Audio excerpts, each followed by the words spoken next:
En los tribunales de Córdoba me espera un preso. Como tantos, dice que es inocente.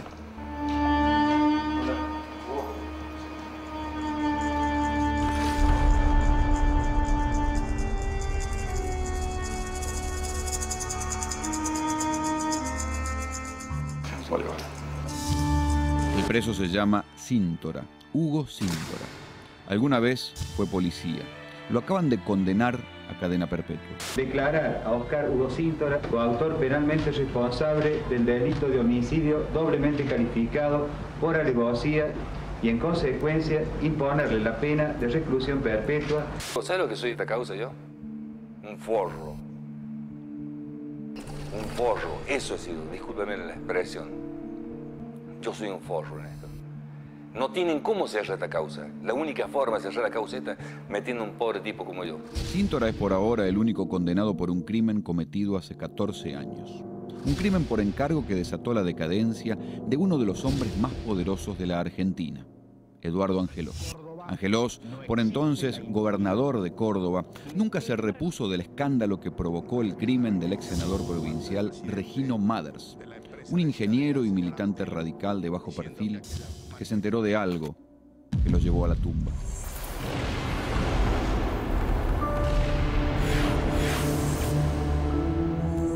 La sensación generalizada aquí en Córdoba ha sido de estupor e indignación. Políticamente, para mí, una persona inobjetable llegó hasta escasos 2 metros de la puerta. Allí lo sorprendieron 3 balazos que le quitaron la vida.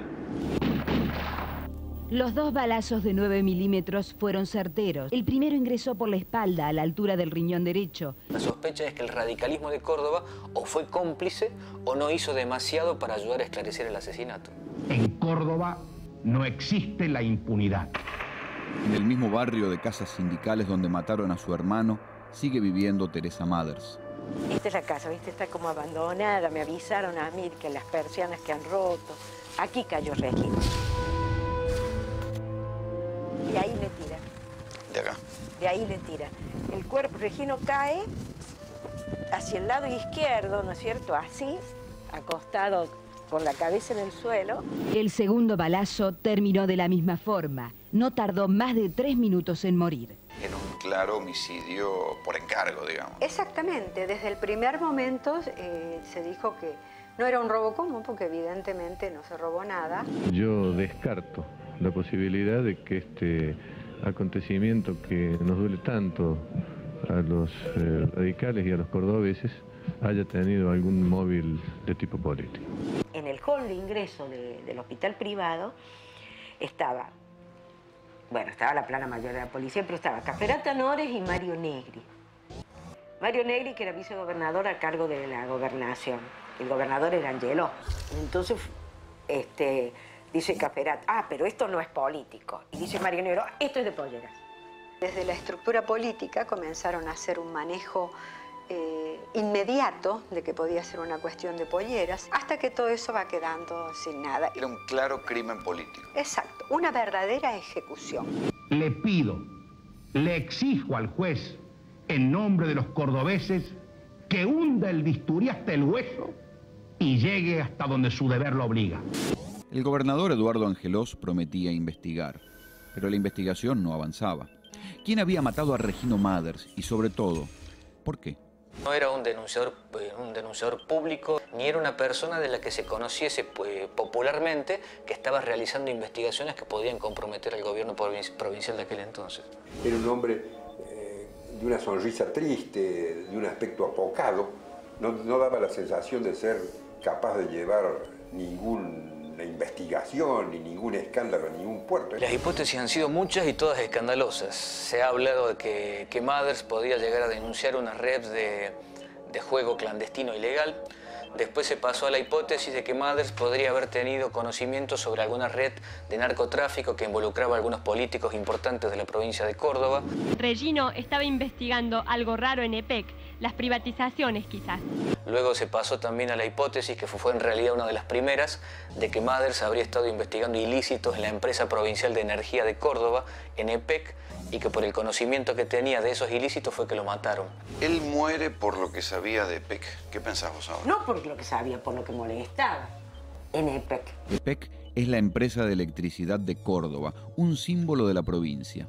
De EPEC surgió Agustín Tosco, líder sindical del Cordobazo, la rebelión popular que derrotó al dictador Juan Carlos Onganía. EPEC fue siempre un resorte fundamental para la economía de una provincia con industrias y por eso muchos dirigentes se negaban a privatizarla. Él era el personal técnico que debía firmar los pliegos aprobando o rechazando. Y él rechaza. Rechaza primero una contratación y después... Y arruinó, supongo, entonces, unos cuantos negocios. Claro. ¿Qué sabía Mathers que le termina provocando la muerte, que hace que lo asesinen por lo que sabía de EPEC? De EPEC sabía muchas cosas. EPEC es una de las empresas de mayor presupuesto, una verdadera caja de Pandora y también una isla del tesoro. La objeción que hizo Mathers al negocio hablaba de un perjuicio de entre 1.600 millones de dólares a 2.500 millones de dólares. 1.600 millones de dólares es un buen móvil como para un crimen, ¿no? ¿Cuánto cuesta un gatillo fácil? El ingeniero Mathers en esos días hacía febriles trámites para lograr ser designado director de EPEC. Entrevistó al gobernador Angelós y le pidió que lo designara. Lo definitivo fue la droga que se ingresaba a Córdoba a través de la empresa provincial de energía de Córdoba. Solamente dice, el lunes los voy a denunciar. Acá tengo las carpetas. Ya había tenido... ¿Aparecieron esas carpetas? No. Pero lo más tremendo que desaparece es la documentación que él tenía en su armario en la EPEC.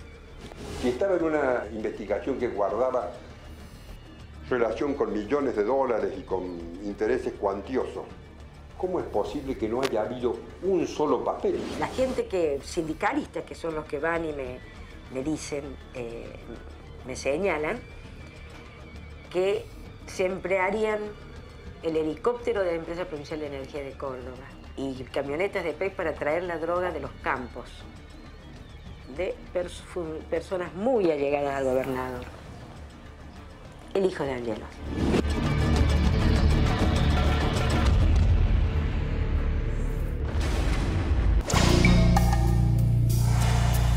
Un mes después del crimen de Regino Mathers hubo otro asesinato similar. Otro empleado de EPEC, amigo de Mathers, fue baleado en su casa sin que le robaran nada. Se llamaba Jorge González. González era un lecturero, el que va y toma las notas de cuánto... Medidores. Exacto, de los medidores. A ver, si uno de esos muchachos lee mal un medidor, le ahorra a una empresa mucho dinero. En aquel entonces, en EPEC, desaparecía el 20% de la electricidad generada. Mathers lo sabía. Su amigo González también. Durante la investigación del crimen de González, aparece en escena por primera vez el ex policía Hugo Síntora.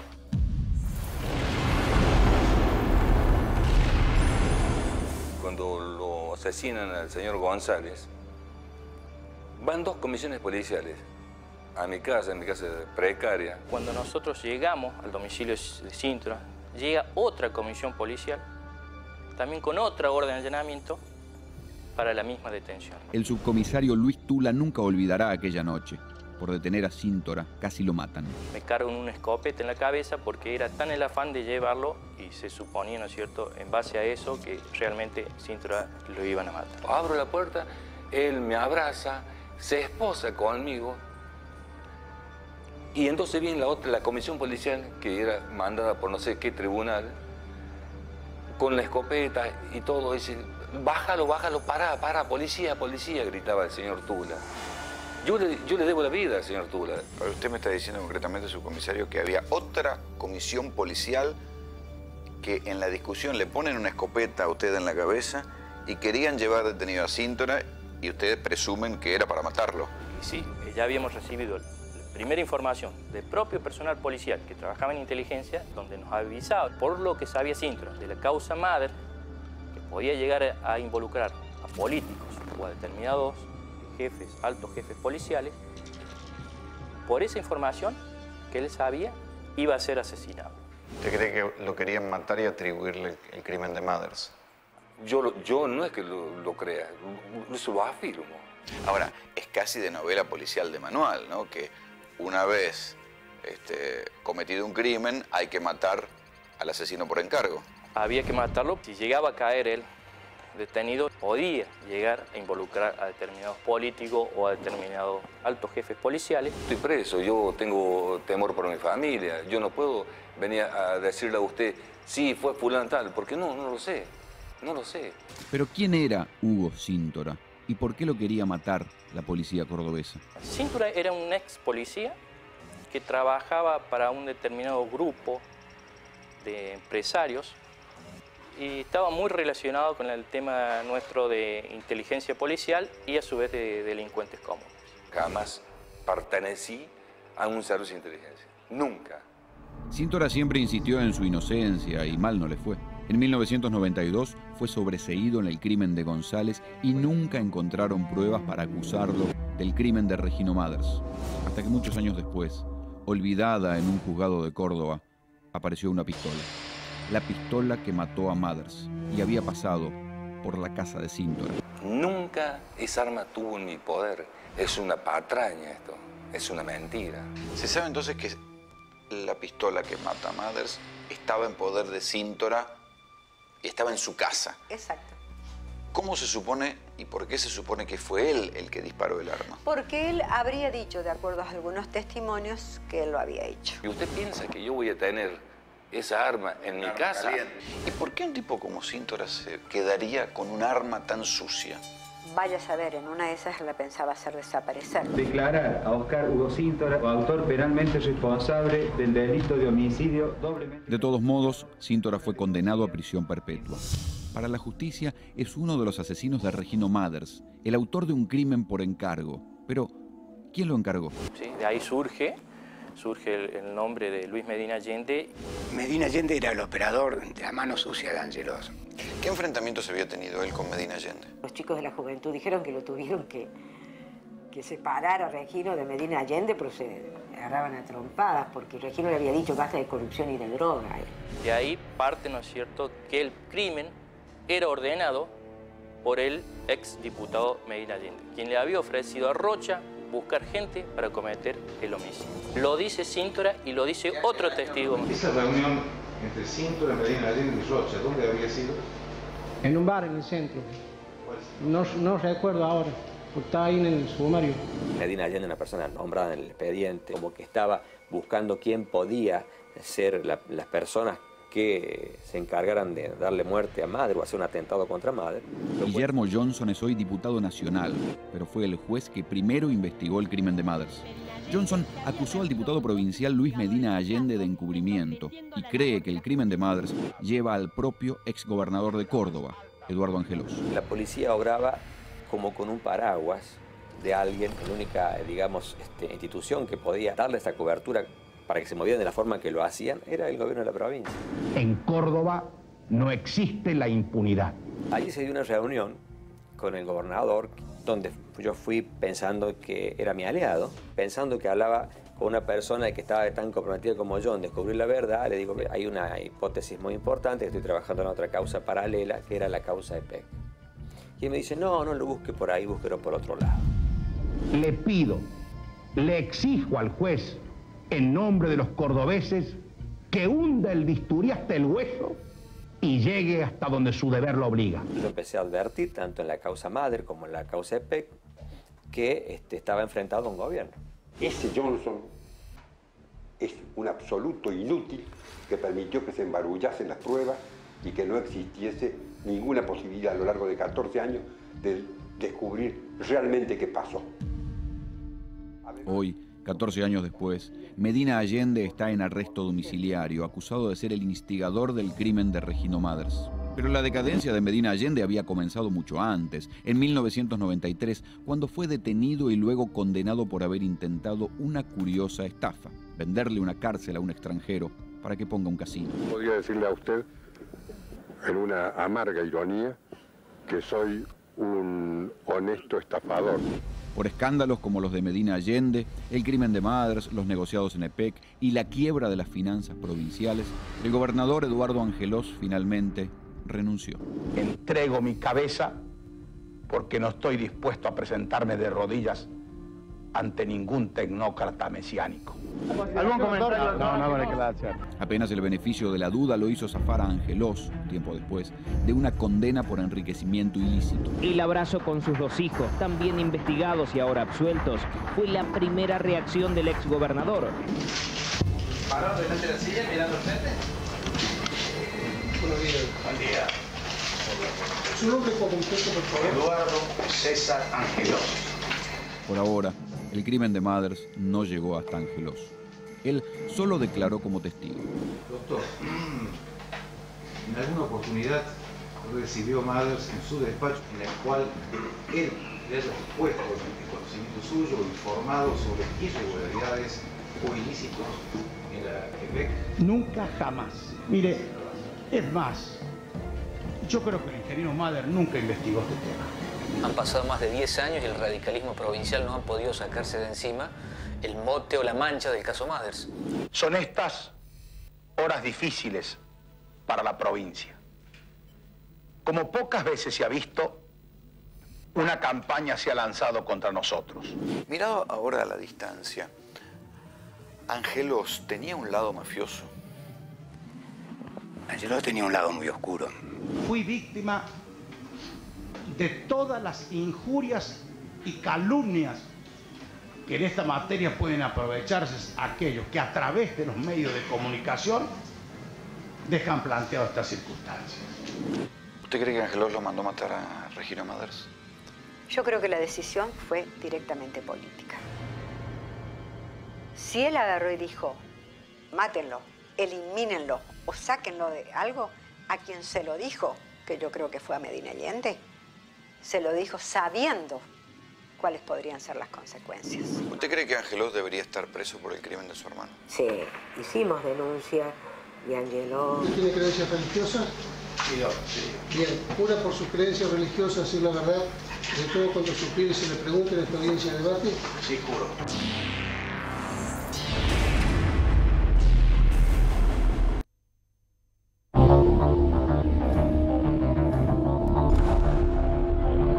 Es un nombre que aparece desde el principio como uno de los autores intelectuales del crimen.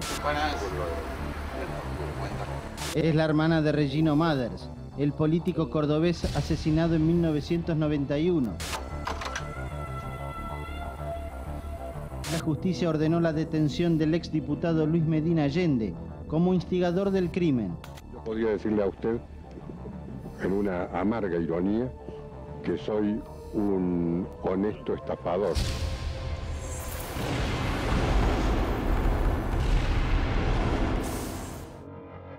Usted está con arresto domiciliario acusado por el crimen de Regino Mathers. ¿Cuál es su relación con Mathers? Ninguna. No tuve ninguna relación con el senador Mathers. No lo conocí jamás. La familia Mathers dice que constan en la causa testimonios en los cuales usted lo habría amenazado a Mathers. Jamás hablé una sola palabra con Mathers. No hablé de política ni de amenazas. No hablé jamás de fútbol. No hablé de mujeres. No hablé de nada con Mathers. Efectivamente, en la causa existen algún testimonio de gente que dice haber oído que yo lo amenazaba a Mathers en un patio de la legislatura. Pero debo señalar que el testigo es un hombre sometido a tratamiento psiquiátrico. Yo tengo la más absoluta convicción que Mathers, que era un hombre que se distinguía más que como político por su afición a las faldas. ¿Usted cree que fue un crimen pasional? Fue un crimen pasional. Lo que pasa es que si fuera así, hubiera sido más lógico y más fácil encontrar al criminal, ¿no es cierto? Si el juez hubiera actuado, el doctor Johnson cajoneó el acta durante 6 meses. Arguménteme en contra de las hipótesis de los móviles que hay actualmente sobre el crimen de Mathers. Una de las hipótesis dice que tienen que ver con el juego, que Mathers se oponía a la cuestión de las máquinas tragamonedas acá en Córdoba. La otra tiene que ver con la empresa de energía y por último con la cuestión de drogas. Las máquinas tragamonedas habían sido prohibidas absolutamente en el territorio de la provincia de Córdoba en 1988. El entonces senador Mathers no dijo una sola palabra, no mostró tener interés, no argumentó nada, estuvo mudo. Yo siempre estuve en contra de las máquinas. O sea que usted tenía una postura contra las máquinas tragamonedas. Bueno, sí, además que era la postura del radicalismo. Ahora, permítame que le haga un paréntesis. ¿Cómo no? Pero después usted termina preso acusado de vender una cárcel para un casino. En 1995 había vendido a un empresario alemán la cárcel cordobesa del Buen Pastor para instalar un moderno casino. Yo le voy a hacer una pregunta a usted. Si yo termino preso por una estafa y el que quería comprar la cárcel era para poner un casino con máquina, ¿usted qué cree que yo quería si estaba estafándolo? ¿Participar del negocio o quería juntarme con los dineros del estafado? A mí me parece abominable, terrible, cualquier asesinato. Y mucho más sustituir un argumento intelectual por balazo. El ingeniero Mader no tenía entidad personal, no tenía significado político como para ser víctima de un atentado. La familia, por otra parte, dice que desde su puesto en EPEC, él tenía acceso a una serie de informes técnicos que él estaba impugnando y que esa impugnación arruinaba negocios por muchos millones de pesos. Pero era senador, acababa de dejar de ser. Entonces, cuando fue elegido senador, esa era la oportunidad de todas las denuncias, de todas las correcciones. Porque si no, la familia de él está diciendo que él faltó a los deberes de funcionario público. Él sabía y no las denunciaba. Él sabía y las guardaba. Mader no era capaz de llevar ninguna investigación, ni ningún escándalo, ni ningún puerto. Era un hombre que le gustaba perseguir a sus alumnas, nada más. Nosotros los argentinos nos distinguimos por un fuerte sentimiento necrofílico. El más reventado de los hijos de mala madre, por las solas circunstancias de morir, se transforman en buenos padres de familia. Esto es un caso necrofílico que ha durado 14 años por absoluta, total, definitiva, irrevocable incompetencia del juez Johnson. Ese Johnson es un absoluto inútil que permitió que se embarullasen las pruebas y que no existiese ninguna posibilidad a lo largo de 14 años de descubrir realmente qué pasó. Los periodistas algún día deberían recorrer algunos hoteles céntricos de Córdoba y establecer si algún legislador asesinado se alojaba por las tardes con alguna señora en alguno de ellos. Y si en una de esas se diera la casualidad que la señora fuera la señora de algún jefe policial de aquel momento, quizá estuviéramos frente a una nueva prueba. Están sacando plata de acá de la empresa para financiar y pagar las deudas de la municipalidad. Y eso no lo sabe el pueblo de Córdoba. Hay que decirlo con todas las letras. Pero algo pasaba en EPEC. Cae estrepitosamente Angelos. Fue un problema de coraje. ¿Usted cree que no fue un problema de corrupción la caída de Angelos? La justicia encontró casos de corrupción, varios casos de corrupción. ¿Usted es consciente que, leído desde Buenos Aires, usted es el curioso personaje que en Córdoba quiso vender una cárcel? No, entonces terminó preso. Acá dijeron que la había vendido. Es decir, después de Lustig que vendía la Torre de Eiffel, debía venir yo vendiendo cárceles. Yo le puedo decir que el caso del Buen Pastor fue el caso de un buen pastor alemán. Es decir, fue un perro que le metieron a los cordobeses. Soy el único condenado en el mundo, creo, por una fotocopia cuya apostilla notarial dice que es copia, que es fotocopia de otra fotocopia. Es decir, con dos fotocopias en el camino, yo puedo declarar a la más santa e inocente de las viejecitas que concurren a la misa de la Iglesia del Socorro, autora del asesinato de Gardel. ¿Angelos le soltó la mano? Nunca me tuvo de la mano. En todo caso, yo lo tuve de la mano a él muchos años para que aprendiera a caminar. ¿Angelos le soltó la mano a usted para salvarse él? Angelos seguramente pudo haber consentido que en la línea inmediata, por debajo de él, hubiera gente que trabajase en favor de que me condenara. El exdiputado radical Luis Medina Allende fue liberado tras 44 meses de prisión. ¿Usted sigue haciendo política? Por cierto. ¿Cómo le va? Muy bien. Yo vivo en un pueblo, en un pequeño pueblo del interior de la provincia, en el cual durante el tiempo que yo no estuve allá, perdían los radicales. Cuando yo volví, volvimos a ganar. Usted estuvo preso y ahora vuelve a ganar en su pueblo. Por cierto. Y no ganar así nomás. Gano con el 65% de los votos.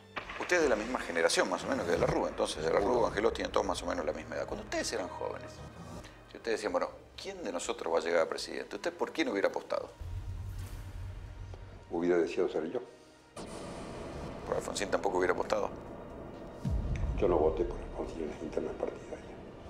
El doctor Ilía,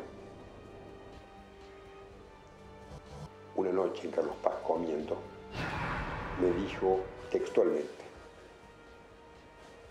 lo que nos pasa a Ricardo Corbalbín y a mí es muy grave, no nos podemos morir, porque estos dos muchachos, y se refería a Angelo y a Alfonsín, van a hacer pedazos el radicalismo. Y así bueno.